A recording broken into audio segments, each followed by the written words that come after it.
Hey y'all, I need to tell you about the night that changed everything in my family. My name is Emma, and what I'm about to share with you is going to sound absolutely crazy, but I swear on my grandmother's grave that every word of this is true. So picture this. It's a beautiful Saturday evening in Savannah, Georgia. You know how magical this city can get with those Spanish moss trees and the old Victorian houses? Well, my family was hosting what was supposed to be the social event of the season, my sister Charlotte's engagement celebration to her longtime boyfriend Bradley. Now let me paint you a picture of my family dynamics. From the outside, we looked like we'd stepped right out of a Southern Living magazine spread. My parents, Margaret and William Hartwell, were what you'd call old money Savannah royalty. Dad owned 3 successful car dealerships, and Mom was president of the Junior League and chaired every charity gala in town.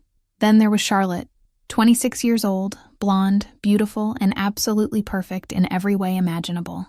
She'd graduated summa cum laude from the University of Georgia, worked as a pediatric nurse at the Children's Hospital, and was marrying Bradley Morrison, whose family owned half the historic district.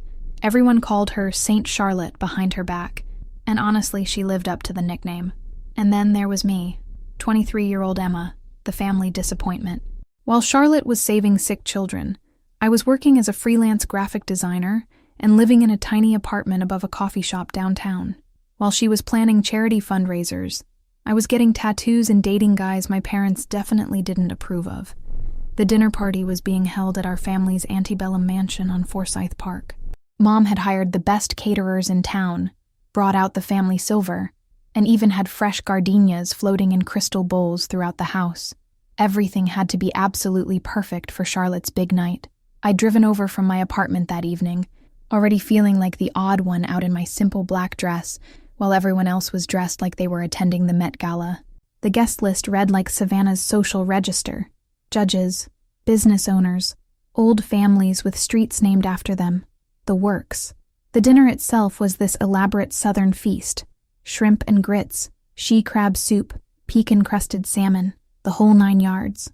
Everyone was making polite conversation about the upcoming azalea season, the latest Junior League projects, and Bradley's promising career in real estate development. About halfway through dinner, Dad stood up to make a toast about family traditions, and how proud he was of Charlotte for carrying on the Hartwell legacy of service and excellence.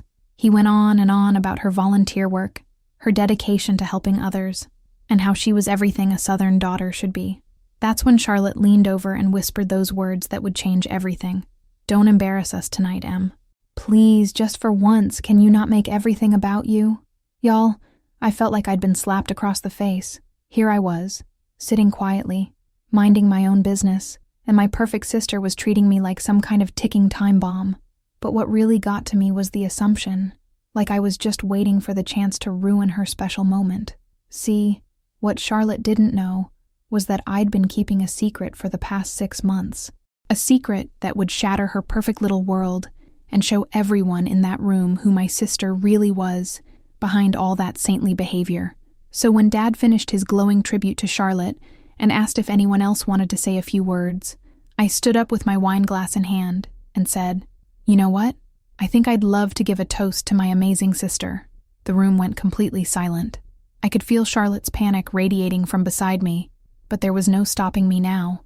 "I want to toast Charlotte," I began, walking slowly around the table like I was giving a presentation, "for being such an inspiration to all of us, especially for showing us how important it is to help those less fortunate." On the surface, it sounded sweet and supportive, but the way I emphasized certain words, with just enough edge in my voice, made it clear I wasn't talking about her charity work. "In fact," I continued, making eye contact with everyone around the table, "Charlotte has been so dedicated to helping others that she's been volunteering her time in ways that might surprise all of you." Charlotte's face went white as a sheet. Bradley looked confused, but I could see the first hint of worry creeping into his expression. "You see," I said, taking a sip of wine for dramatic effect, "while we've all been here in Savannah thinking Charlotte was working late shifts at the hospital, she's actually been spending quite a bit of time in Atlanta, helping someone very special." And with those words, I was about to reveal the secret that would destroy my perfect sister's perfect life and show everyone who she really was. If you're hooked on this family drama, please hit that like button and let me know in the comments where you're watching from. I've got 7 more chapters of this wild story, and trust me, You won't believe what Charlotte has been hiding. Don't forget to subscribe for more unbelievable family stories. So there I was, standing in our family's elegant dining room with every eye in the place focused on me, and I could practically hear Charlotte's heart pounding from across the table. The silence was so thick you could cut it with a knife. "Atlanta?"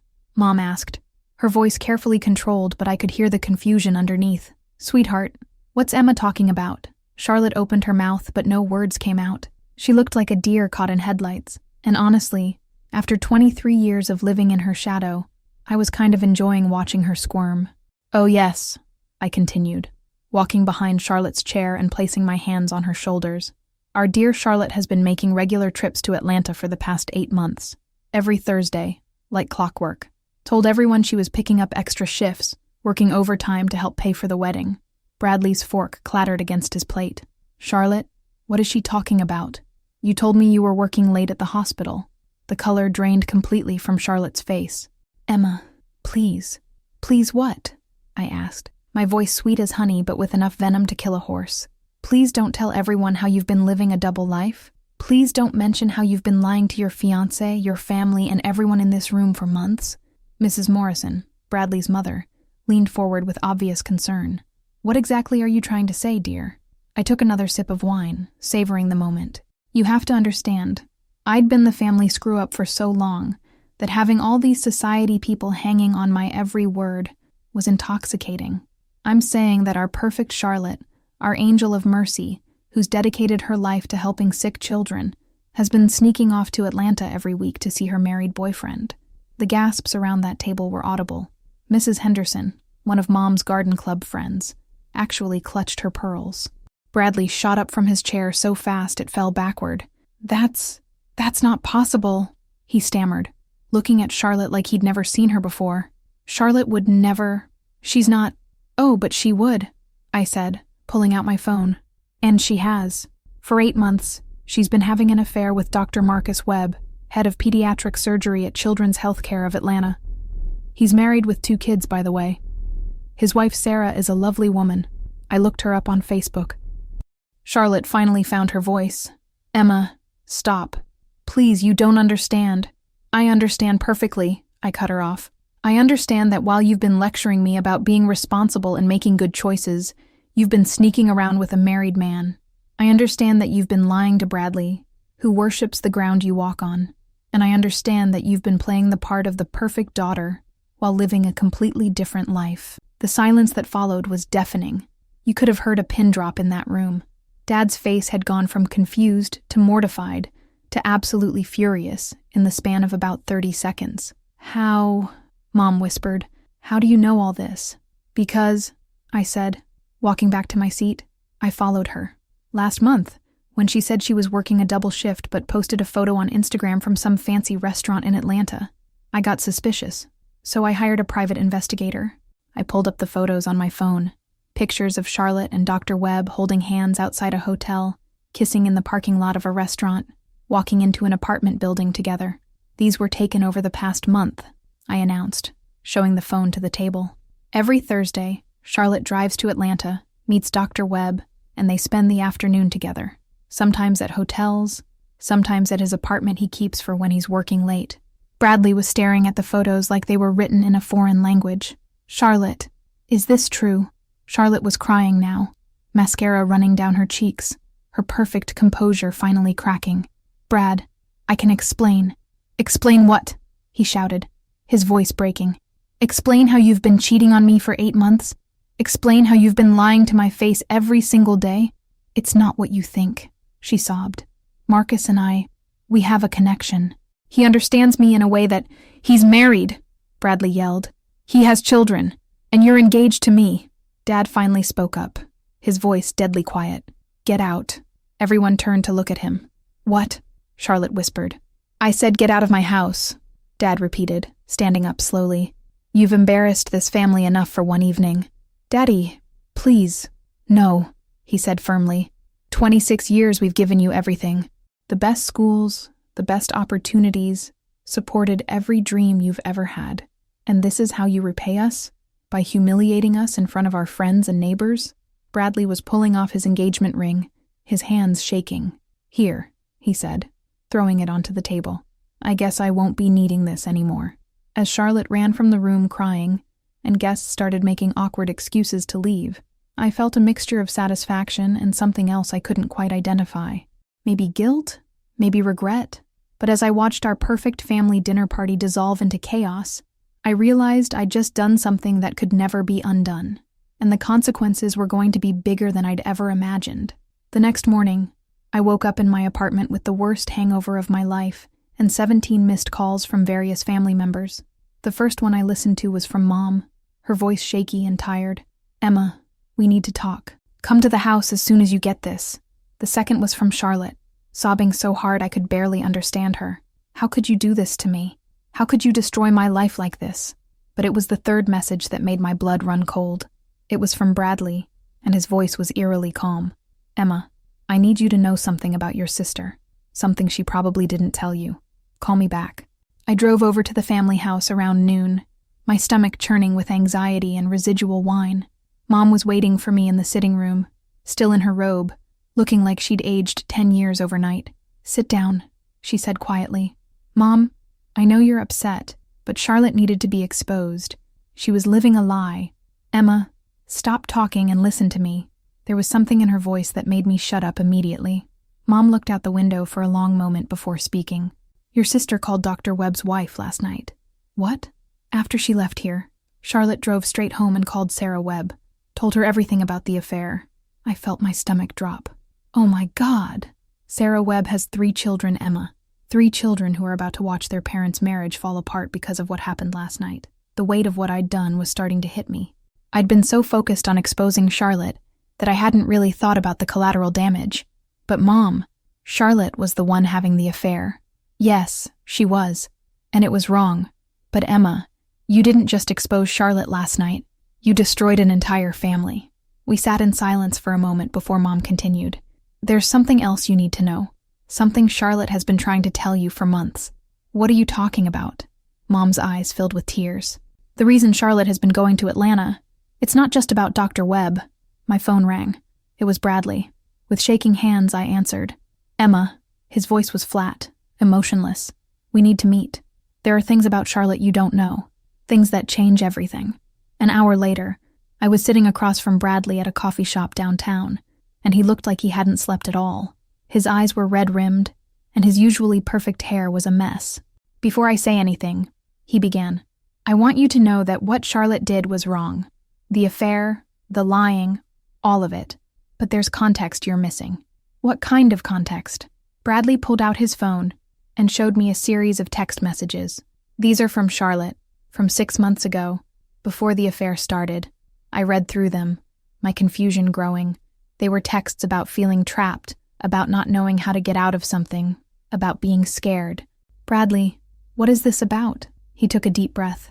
"Emma, your sister has been going to Atlanta for treatment. She's been seeing a therapist there. And Dr. Webb, he wasn't her affair partner initially. He was her doctor." "I don't understand." "Charlotte has been struggling with severe depression and anxiety for over a year. She didn't want anyone to know because she was afraid it would ruin her reputation, disappoint your parents, and hurt her job at the hospital."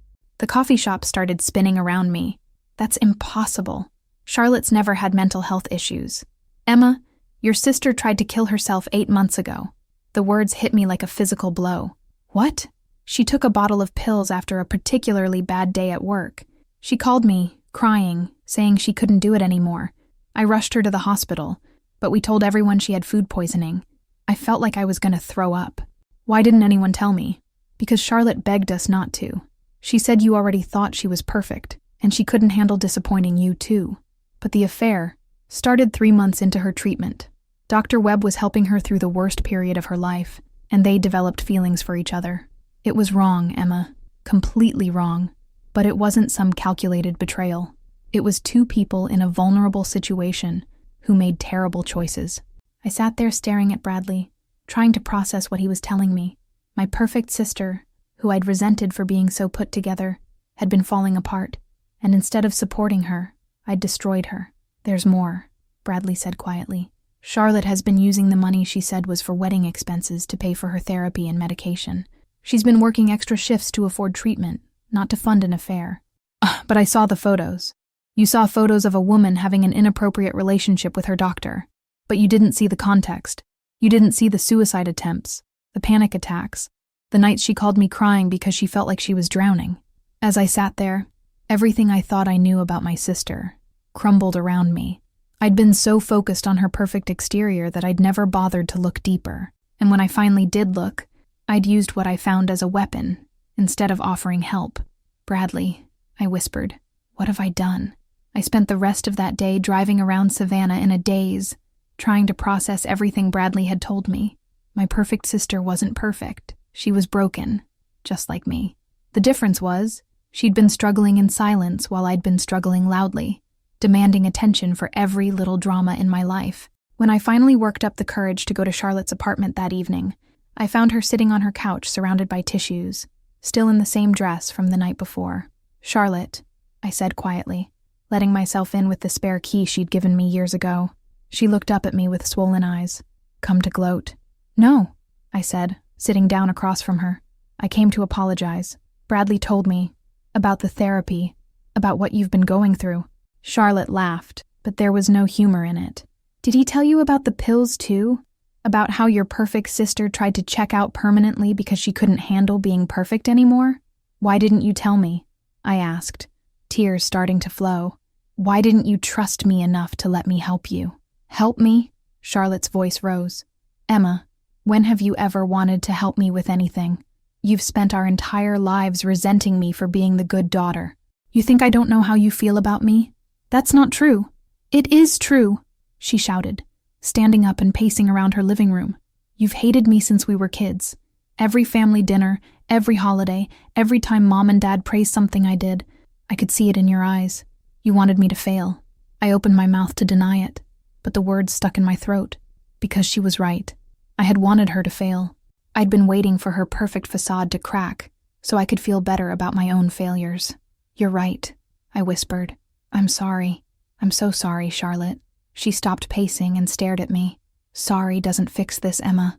Sorry doesn't fix my relationship with Bradley, or my reputation, or the fact that Dr. Webb's children are going to grow up in a broken home because of what I did and what you exposed. What can I do? How can I make this right?" Charlotte sat back down, looking exhausted. "You can't. The damage is done. Bradley won't even look at me. Mom and Dad are humiliated. And Marcus," her voice broke, "Marcus is losing everything because I was too selfish to end things before they went too far." We sat in silence for a while, both of us crying. Finally, Charlotte spoke again. "You want to know the real kicker? I was going to end it. The affair with Marcus. I'd decided that I couldn't keep living a lie, and I was going to tell Bradley everything and break it off with Marcus. When? This week. I was going to do it after the engagement party. I thought I could get through one more family event, let everyone celebrate, and then come clean about everything. The depression, the therapy, the affair. I was going to take responsibility for my mistakes and try to make things right. The irony hit me like a truck. "So I destroyed your life for nothing. You destroyed my life because you've been waiting 23 years for the chance to prove I'm not perfect. Well, congratulations, Emma. Mission accomplished." Over the next few days, the fallout continued. Word spread through Savannah's social circles faster than wildfire. Mom stopped going to her garden club meetings. Dad started getting strange looks at the country club. Charlotte took a leave of absence from the hospital after rumors started spreading there too. And Dr. Webb, his wife filed for divorce and custody of their children. He was facing an ethics investigation at the hospital and possible termination. His entire career was in jeopardy because of a relationship that should never have happened. I tried calling Charlotte every day, but she wouldn't answer. I sent flowers, letters, even showed up at her apartment, but she wouldn't see me. Bradley had completely cut off contact with our family.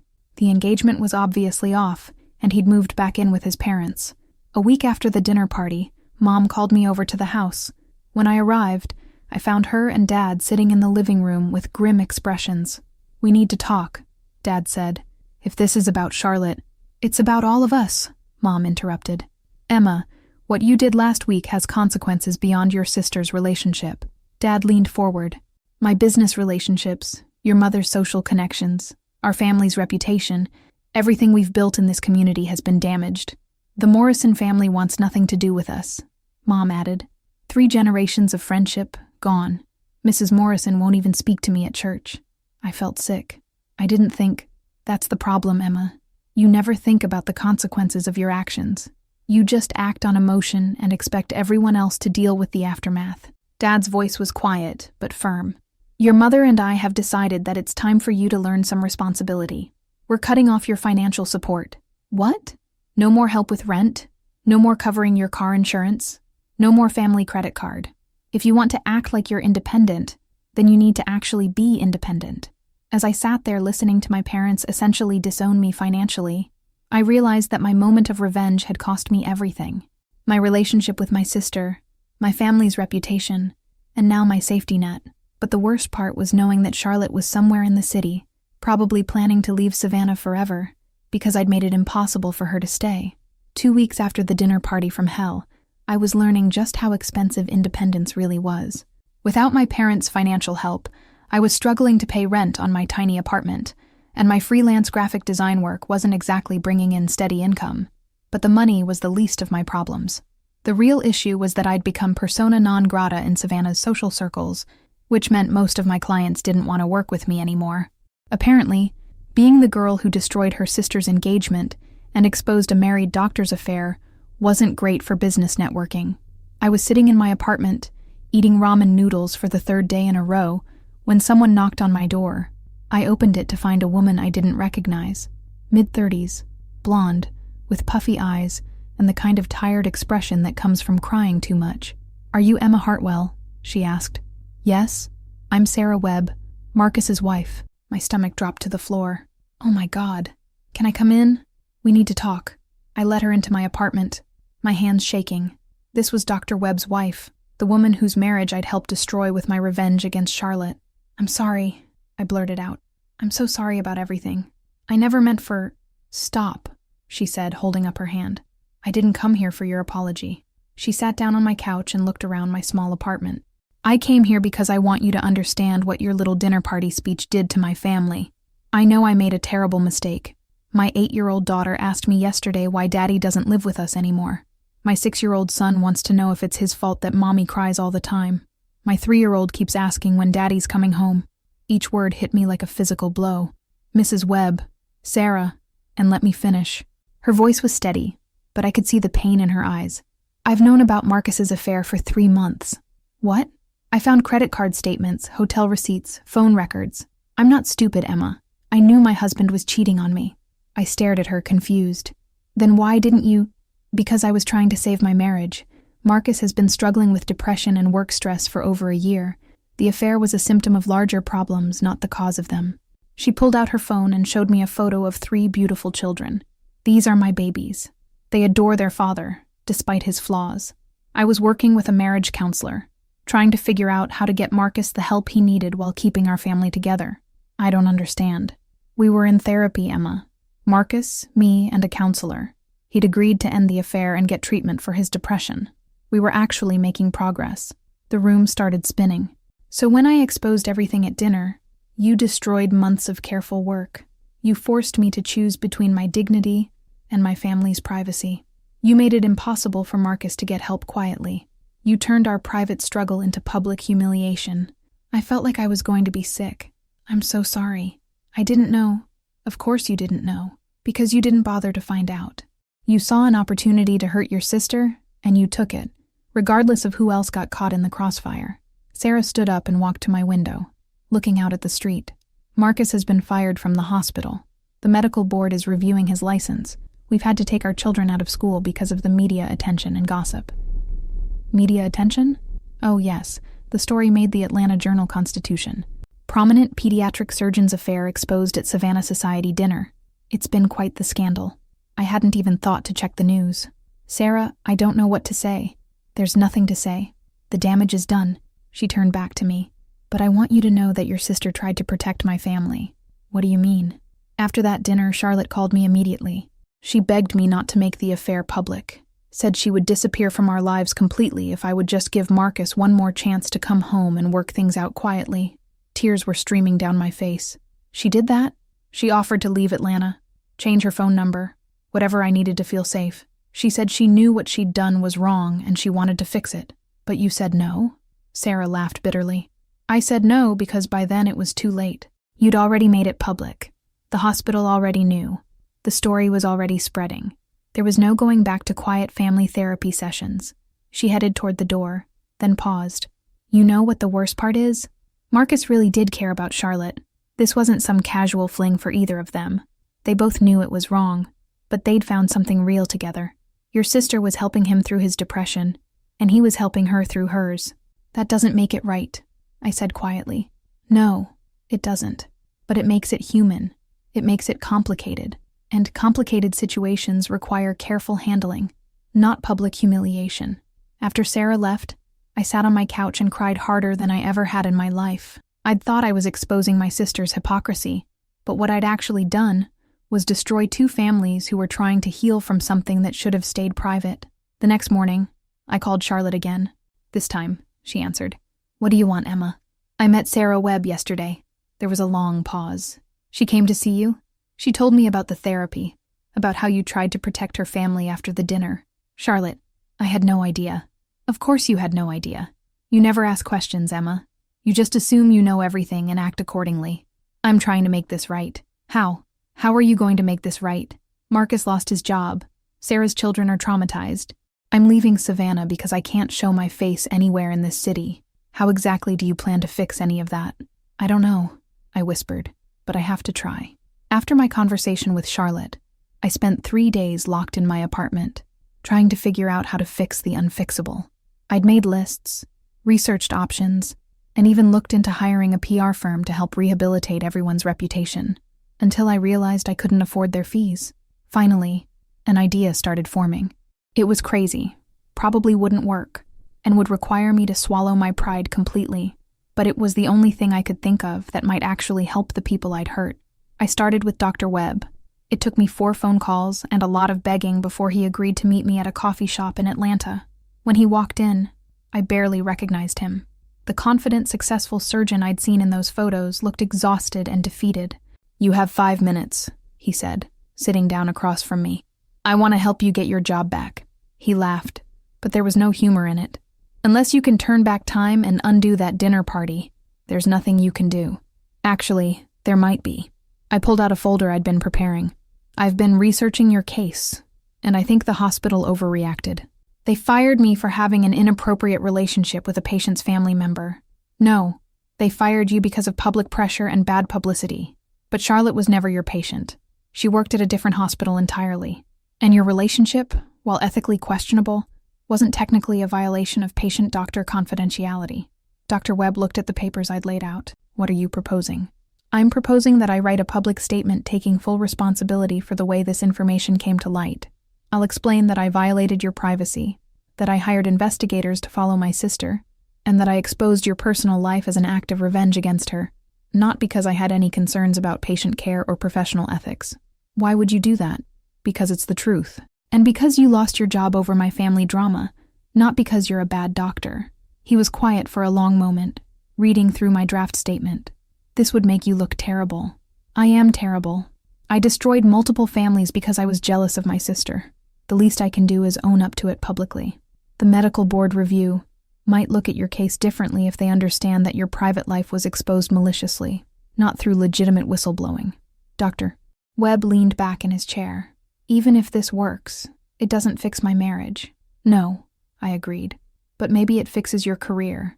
And maybe having your career back makes it easier to work on your marriage. He was quiet for another long moment. What about Charlotte? What's she getting out of this? Hopefully, the chance to move forward without the entire story following her everywhere she goes. The next day, I drove to Charlotte's apartment. She opened the door but didn't invite me in. I'm working on something, I told her. A way to maybe fix some of the damage I caused. Emma, I told you, I'm going to publish a public statement in the Savannah Morning News and the Atlanta Journal-Constitution. I'm going to take full responsibility for exposing your private life and explain exactly how and why I did it. Charlotte stared at me. You want to publicly humiliate yourself? I want to publicly tell the truth, that I hired private investigators to spy on you because I was jealous, that I exposed your relationship not out of concern for anyone's well-being, but as an act of revenge, that Dr. Webb lost his job because of my vindictiveness, not because of anything he did professionally. That'll ruin your reputation. My reputation deserves to be ruined, but yours doesn't, and neither does his. Charlotte opened the door wider and let me in. What exactly would this statement say? I handed her a copy of the draft I'd shown Dr. Webb. As she read it, I could see her expression change from skepticism to surprise. You're really going to admit to hiring private investigators? To planning this whole thing as revenge? Yes. You're going to admit that you've been jealous of me our whole lives? Yes. Emma, this will follow you forever. Every time someone Googles your name, this is what they'll find. I know. She looked up from the paper. Why would you do this? Because it's the only way I can think of to give you and Marcus a chance to rebuild your lives without this scandal defining you forever. What about Bradley? This doesn't fix things with him. No, it doesn't. Some things can't be fixed. But maybe it gives you the freedom to move forward without carrying the weight of being the woman who destroyed a doctor's career. Charlotte was quiet for a long time, reading through the statement again. There's something else, she said finally. What? I'm leaving Savannah. I got a job offer in Portland, Oregon. Pediatric nursing position at OHSU. I start in 2 weeks. My heart sank. Charlotte, this statement might help with the professional consequences, but it doesn't change the fact that I can't stay here.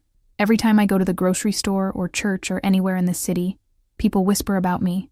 Mom can't even go to her garden club anymore without feeling humiliated. So this doesn't fix anything? It fixes some things, and maybe that's enough. She handed the paper back to me. Do it. Publish your statement. If it helps Marcus get his job back and gives me a clean slate in Portland, then it's worth it. Charlotte, I'm sorry. I'm so sorry. I know you are. And Emma, for what it's worth, I forgive you. I understand why you did it. I just wish you'd talk to me first instead of assuming you knew everything about my life. As I left Charlotte's apartment, I realized that my plan might help with the public consequences of my actions. But the personal damage, the broken trust, the lost relationships, the family division, those wounds would take much longer to heal. But at least I was finally ready to start trying. The morning my statement was published in both newspapers, I woke up to 47 missed calls and over 100 text messages. Most of them were from reporters wanting follow-up interviews, but a few were from people I hadn't heard from in years. The headline in the Savannah Morning News read, "Local woman admits to revenge, plot that destroyed sister's engagement."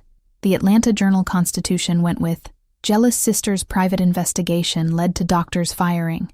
I'd written every word carefully, making sure to take full responsibility for my actions, while explaining the context that had been missing from the original story. I admitted to hiring the private investigator, to planning the dinner party revelation as revenge, and to not considering the collateral damage my actions would cause. The most important part was this paragraph. Dr. Marcus Webb lost his position at Children's Healthcare of Atlanta, not because of any professional misconduct or patient care issues, but because I maliciously exposed his private life as part of a family vendetta. He is an excellent physician, whose career was destroyed by my vindictive actions, not by any failure in his professional duties. Within hours, the story had been picked up by news outlets across Georgia. My phone wouldn't stop ringing, and I'd already had 3 reporters show up at my apartment building. But the call I was waiting for came around noon. It was Dr. Webb. "Emma, I just got off the phone with the hospital's chief of staff." His voice was cautious, but I could hear something that might have been hope. "They want to meet with me next week to discuss my case. That's good news, right? It's a start. Your statement has raised questions about whether my termination was appropriate, given that the situation was exposed maliciously, rather than through legitimate concerns about professional conduct. What about the medical board review? My lawyer thinks your public admission that this was revenge, not whistleblowing, significantly changes how they'll view the case. It doesn't excuse my behavior, but it provides context for how the information became public." I felt a small flicker of something that might have been hope. "Dr. Webb, I know this doesn't fix everything." "No, it doesn't. Sarah and I are still separated, and rebuilding trust is going to take time. But having my career back would make it possible to support my children while we work on our marriage." After he hung up, I called Charlotte in Portland. She'd been at her new job for a week, and I could hear the relief in her voice when she answered. "How's Oregon treating you?" I asked. "It's good, Emma. Really good. Nobody here knows about the scandal, and I can just be a pediatric nurse again instead of that woman from the newspaper. Have you seen the response to my statement?" "I have. Thank you for doing that. It won't change what happened, but it might give Marcus a chance to rebuild his career. What about you? Any chance of rebuilding things with Bradley?" Charlotte was quiet for a moment. "Bradley and I talked yesterday. He called after seeing your statement in the paper, and he said he appreciated that you took responsibility publicly, but that it doesn't change the fact that I had an affair. He was right.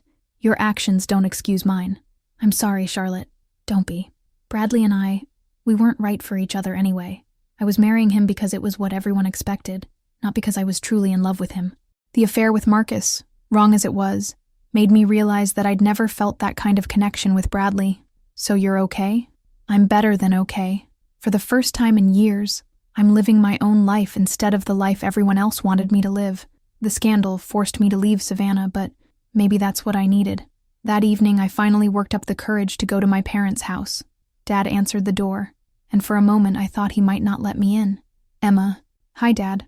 I wanted to talk to you and Mom about the statement I published. He stepped aside to let me in. Mom was in the living room reading a book, but she looked up when I entered. We saw the newspapers, she said quietly. I wanted you to know that I take full responsibility for everything that happened. The damage to our family's reputation, the embarrassment at the country club, all of it. That's on me, not Charlotte. Dad sat down heavily in his chair. Emma, what you did at that dinner party was unforgivable, but what you did this week, taking public responsibility, trying to help that doctor get his job back, that took courage. It was the least I could do. Mom set down her book. Your father and I have been talking about Charlotte, about you, about how we failed as parents to see what was really happening in our family. You didn't fail. We did, Dad interrupted. We put so much pressure on both of you girls to be perfect, to maintain our family's reputation, that we never created space for either of you to be human. Charlotte felt like she couldn't ask for help when she was struggling with depression, and you felt like you could never measure up to her success. We're all responsible for the dynamic that led to that dinner party, Mom added. You for your actions, Charlotte for her choices, and us for creating an environment where neither of you felt like you could be honest about your struggles. What happens now? I asked. Now we try to do better, Dad said. Your mother and I talked to Charlotte yesterday. We're going to visit her in Portland next month, and we're all going to start family therapy together. All of us? If you're willing, Mom said. Emma, you'll always be our daughter, regardless of your mistakes. But we need professional help to figure out how to be a healthier family. As I drove home that night, I realized that my public confession had done more than just help Dr. Webb's career prospects and give Charlotte a fresh start. It had forced our entire family to confront the toxic dynamics we'd been living with for years. The scandal wasn't fixed. It probably never would be completely. But for the first time since that disastrous dinner party, I felt like we might actually be able to move forward as a family. I'm sitting in my new apartment in Asheville, North Carolina, writing this story on a laptop that I bought with money from my actual job. Not my parents' credit card, but my own earned income. It's been 6 months since that dinner party changed everything, and I wanted to tell you how this wild family drama actually ended. First, the good news. Dr. Webb got his job back. The hospital reinstated him after a thorough review, determining that while his personal conduct was questionable, his termination had been based more on public pressure than professional misconduct. He and Sarah are in intensive marriage counseling, and while they're still separated, they're working toward reconciliation. Their kids are back in their regular schools, and Marcus has been attending therapy for his depression. Charlotte is thriving in Portland. She loves her job at OHSU. She's made new friends, and she's been seeing a therapist who's helping her work through the depression and anxiety that led to her affair in the first place. She's dating someone new, a fellow nurse named David who knows her whole story and loves her anyway. She says she's never been happier or more authentic in her life. As for our parents, they've become completely different people.